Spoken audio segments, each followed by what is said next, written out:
You need an opposition for good governance because it keeps the one in power in check. The people are the opposition.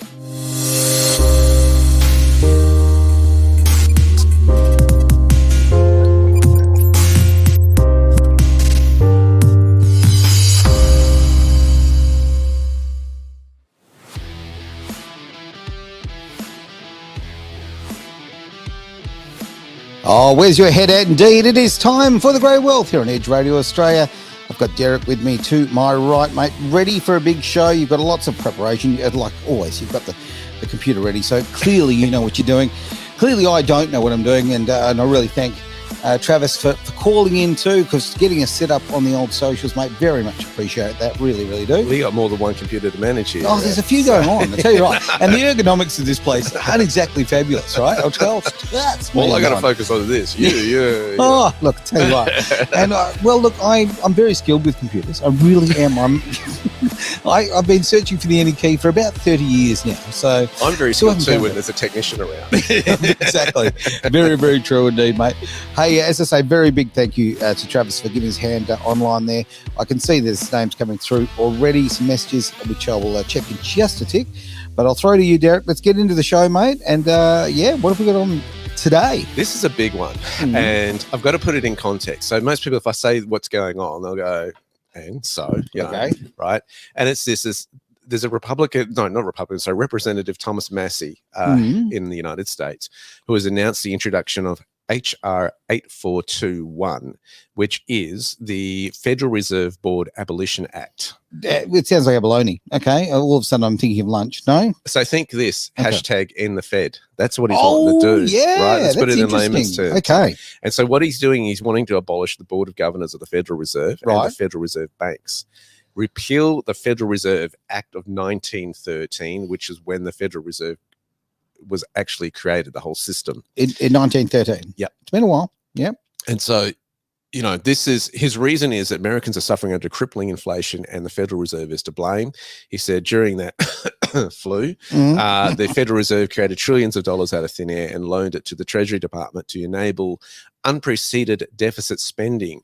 And by monetizing the debt, the Federal Reserve devalued the dollar and enabled free money policies that cause high inflation we see today. Yep. So, okay, to put this in context, this is a huge deal because if American dollars are issued, it's the Federal Reserve that does that. Of course. Okay, so the US government says, we want money.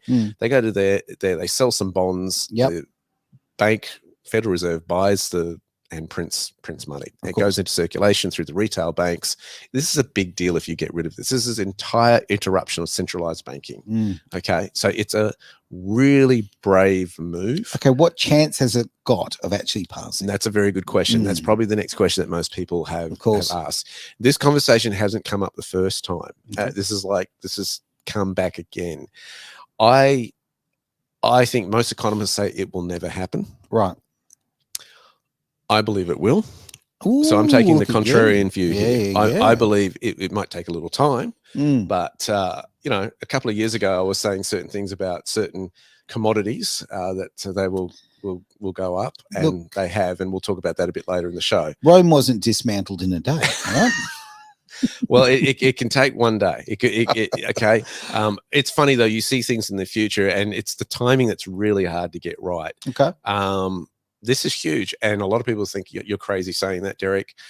I've been listening and doing lots of research. I listen to prophets and stuff like that. They've been calling, some of them have been saying this is going to go. This is huge, and I think we're beginning to see some cracks in the system. So the question is for me is how practically does it work then if the Fed does go? Right. Okay. So, well, my question is, what do you replace it with? Exactly. Well, I think you replace it with the Treasury. Okay. The US Treasury actually controlling that then. Wouldn't that that sounds like common sense to me. That sounds ridiculous.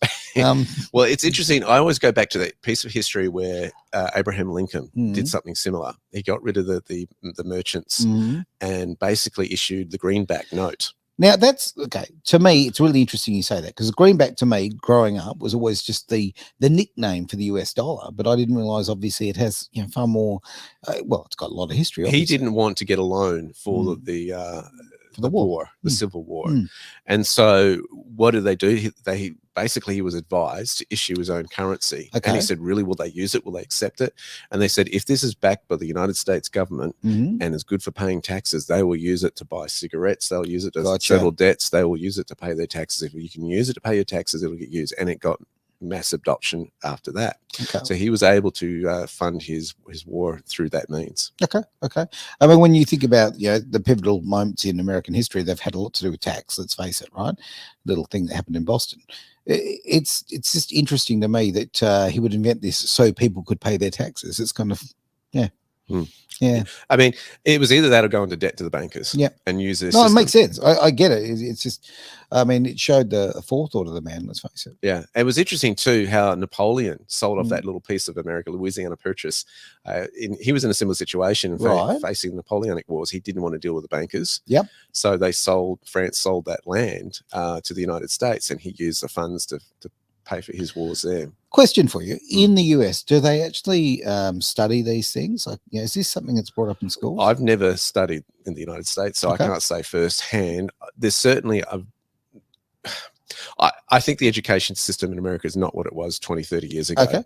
Certainly in America, you pledge allegiance to the flag every morning. Sure. There is a strong sense of 4th of July, knowing what the Revolutionary War was all about, the four founders. You'll hear Americans quote this, and this is a huge part of their identity. Because I don't hear much talked about the Louisiana Purchase. I really don't. And to me, that would seem like a pretty big deal. Well, it's more Civil War era as well. So you've got the Revolutionary. Then I think the next big piece of history in the United States history is the Civil War. Sure. Because more men died in that war than any other war that the United States has fought. And it's also a lot of the DNA of the country because of slavery, right? I mean, that's the reason put forward. So that's the narrative. There is debate and conjecture, actually. Very that much was so. The purchase. And apparently Lincoln, he really went to war in Civil War to hold the United States together. He did not want to lose the Federation of the United States. Sure. That was his main. Well, there was a lot less states back then too. Yeah, I mean, this is what you've got to understand. The United States, the states are very, very important. This is why the laws between the states are so diverse. Very much. Is because they all had this independence in operating from each other. And this is why the North and the South were so different, right? Yep. And there's still a lot of that culture today. You go to the US, you go to one state, very different from the next one. So you go to somewhere like California. Yep. California is chalk and cheese to somewhere like Texas. Oh, right. Different country. It is. So many ways, right? yeah. And yet it's the same nation. You go to New York, completely different from people in Oregon. I have relatives in Oregon. I've been in New York. It's just so diverse and everything in between. Because it's not just the accent. It is literally the ideology of the way people live their lives. This is why you can get the death penalty in some states and not in others. Okay. Right. And so it's different rules. And Australia has similar, very few similarities. But I mean, like firearm laws, right, is a state issue right now. They're trying to nationalize this according to the last budget that just came out the other week. Yep. But firearm laws are very much state driven. In the United States, it's definitely state driven. And you can see that kind of diversity. So it comes out while you have that protection in the Constitution to the right to bear arms, the different states play that out in their different sections. So it's quite interesting. But monetarily, you've got this Federal Reserve that's like a blanket across the states. They now use the US dollar. And this is really a very interesting piece of legislation, very courageous too, because in history, he who challenges the central banker doesn't end well for them. No, they have a lot of accidents. Yeah, there's no doubt about that. Okay, is this, am I dreaming here? Is this possibly something that will lead to getting rid of, fractional banking? I think it'll lead to going back to a gold-backed standard. Okay, that I'm with you on. Right, I think so. I think it's also going to challenge the CBDCs. You've got states who are challenging that legislation and have outlawed CBDCs to be done in their state, which is really courageous, right? And so this is why this is a big deal. Of course. Because a central bank would love CBDCs because it's the future of money. That's the way they're selling it. It's ultimate control, right? And so if you can eliminate that, if you can have that right and that power in that system to issue currency, he who has the right to issue currencies has ultimate power. Sure. Okay. Because the borrower is servant to the lender. Cool. Okay. And this is what it's been, is the Federal Reserve for the United States to borrow money, to get money, it has to go to the Federal Reserve to borrow it. Yeah. And this is why the debt has just gone nuts over the last 4 years, because they've just been printing. Anytime you have too much issuance of a currency, inflation goes up. Of course it So does. now they're feeling the pinch, the trillions and trillions of dollars. And there's been that debt ceiling. Like, okay, what has been agreed upon of what you can go to, and they keep moving that. Yeah, and they're always, we face a shutdown, and they've always said, well, we'll just increase it. But what they did in the last 4 years, and I think it's a deliberate attempt. I'm going to go even further out there. Okay. There were those who want it to crash. They want the system to crash, because if you do, then you can introduce CBDCs into the game. And you have ultimate power. You go, okay, the US dollar has crashed. We introduce a Fed Now dollar. They're calling it the Fed Now on the CBDC. Okay. We'll have it. We'll have ultimate control. Oh, that puts me in an awkward position. Because there's a part of me does want the system to crash, because I think that it needs rebuilding. Right? I think the fractional lending is an absolute joke. I believe that, the whole way that BlackRock and others have got control of this is an absolute joke. It's completely anti-human being. So if it crashed and having it rebuilt, I can see a lot of positives there. But, then I don't want it to be a way of being pushed into that, that centralized system. I think what will happen is the operating system behind it all is currently the SWIFT system. Okay. That's going to change. It's so old. It's so archaic. It was built in the 70s. There's so much better technology. We live in a space of email and FaceTime. So I was just FaceTiming someone before to get tech support for you and this sort of stuff, right? We live in that kind of technology. That has not transferred to the banking sector, right? There is technology that is there, that exists, that will be able to facilitate this from cross-border payments. Okay. I mean, we're talking about a time where it was black and white television, for God's sake. So, it is honestly, a lot has happened in that time. What will happen is that each nation can then use that background technology for its own currency, whether it be a gold-backed standard type of issuance, whether it be a CBDC, whatever. We got to understand that the technology is not evil in itself. All right. I hear a lot of people go, oh, I don't agree with that kind of thing. And I know where they're coming from. The ethics kick in. It's like radio. It's neither good or bad. It can be used for good. It can be used for bad. It's television, technology, the internet. Gosh, have we seen that? It can be used for good. It can be used for bad. Okay. The same with money. Money is the same sort of thing. It can be used for good. To me, money is simply a tool to do good by. So how it's transacts is inefficient at the moment, because people are saying, it's quicker for me to fly from New York to California if I want to pay someone in California and take the money on an airplane and do that than go through the bank system right now. Right? It's crazy when you think of it that way.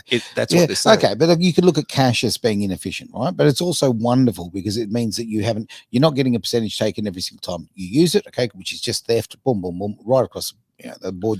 It just loses its value constantly. And also the control issue of being told what you can spend your money in. So I get it that, okay, a centralized system, a computer-based system is great because it's efficient. You could have a cash-based system if you wanted it, I believe, right? Yeah. It's simple. It doesn't matter whether the Fed prints it or the Treasury prints it. If it's, if they have something like gold backed, that's probably more valuable than something that is now on fractional reserve banking, which simply means that it's all good in face and on what it says on the note, that this can be used to settle debts and taxes.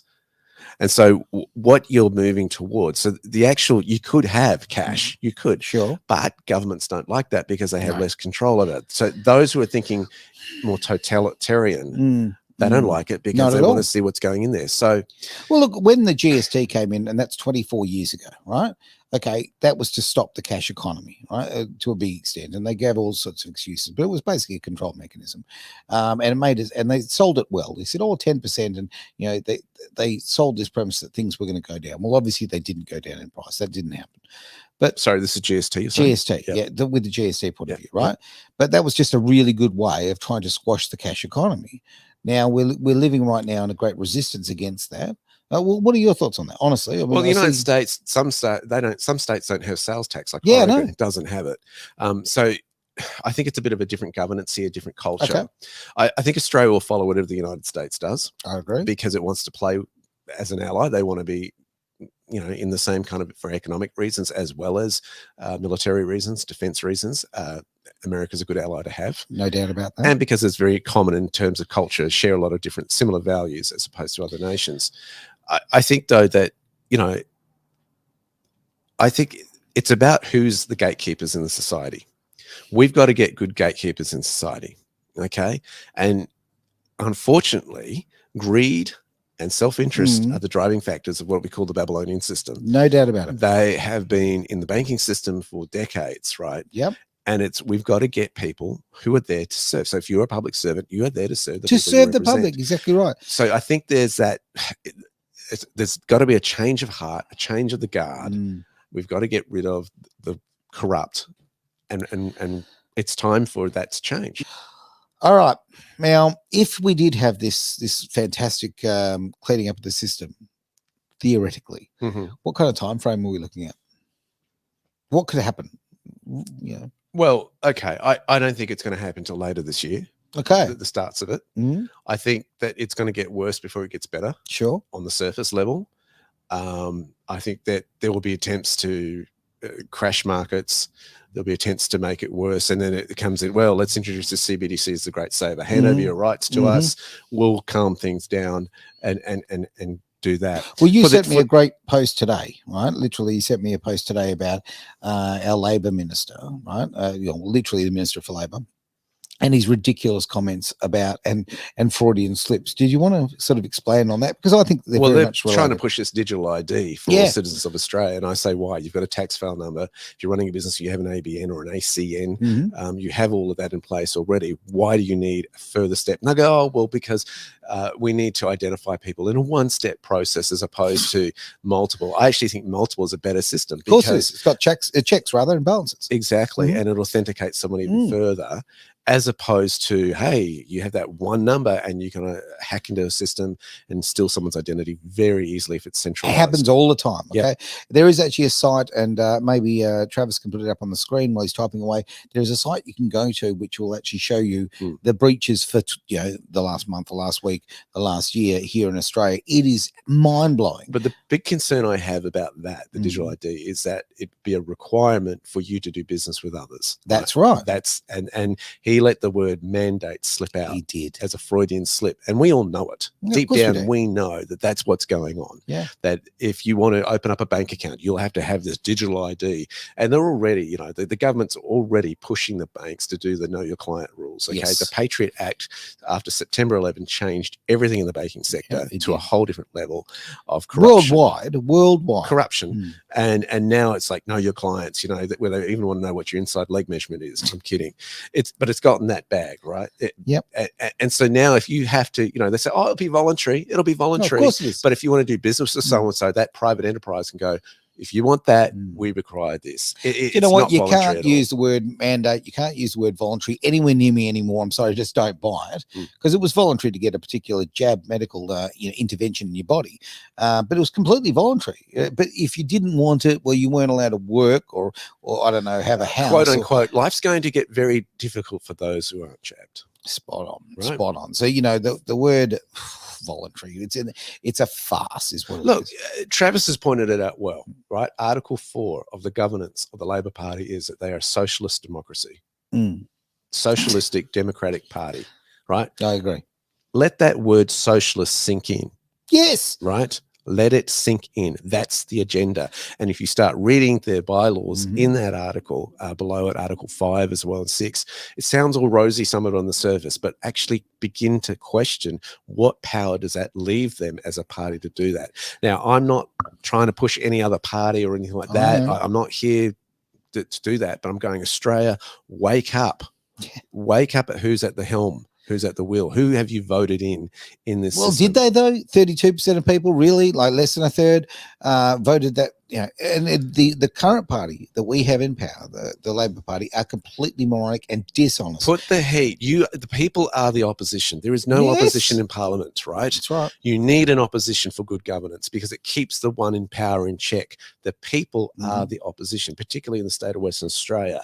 You are the opposition. You have to put the heat on these politicians and keep them accountable, these leaders. I was at a little shindig on Friday night, and I was having a conversation with someone who is a firearm owner, right? Responsible firearm owner. He's got the gun safe, all the goodies, goes to the firing range. Right. Does everything right. Yeah. I mean, you think about that. He and his family were left incredibly vulnerable. He's got kids and everything when our West Australian government published his address. Okay. Like, are you kidding me? All the gun owners in Western Australia, they published their address. Like, okay, right now the government is saying, hey, give us all your personal details. Give us all, give us your safety. Right, hand away your safety, right, to us because hey, we can be trusted. Now, this. What do you mean by safety? Well, because if you're giving away your identification, right, to a centralized okay, I thought you were talking about firearms. Sorry. No. Well, that's very much related. From the point of view of if you're giving away your private information, right, you're giving away your safety. Right. And in that case, they gave away the private information of the person's address. But okay, if you're talking about your private, look, how often does that happen to you? Okay, I recently, over the last couple of weeks, have had fake Aaron Malloys popping up on social media all the time, left, right, and center. Oh, really? Oh, yeah. You're that big now. Sadly, I've always been this big. Well, no, not always. Just the last few years. Congratulations. Thanks, mate. They even pitched the picture of my mug and put it on there and everything like that, right? So I've got people are messaging me all the time saying, "Hey, mate, is this you?" And a lot of people are friending them and all that. Yeah. Now, that is a really simple way of stealing someone's ID. Yeah. But we're talking about a far more sophisticated way. Now, if you're doing this, I'm sort of trying to amalgamate these because in my mind, if you give away that control of your ID, you've also got all these things with currency as well. You've got a centralized currency. It's all digital. You are so easily frozen out of society. It's it's very real now. And we're already seeing people's bank accounts being frozen by something they put on social media or something like that. Yep, just because some bureaucrat disagrees. It's happened to me. So and people I know. So it's like when the old story of oh look, I know someone it happened to kind of thing, or it's all very far away. No, it's very real. This is really happening. Yeah.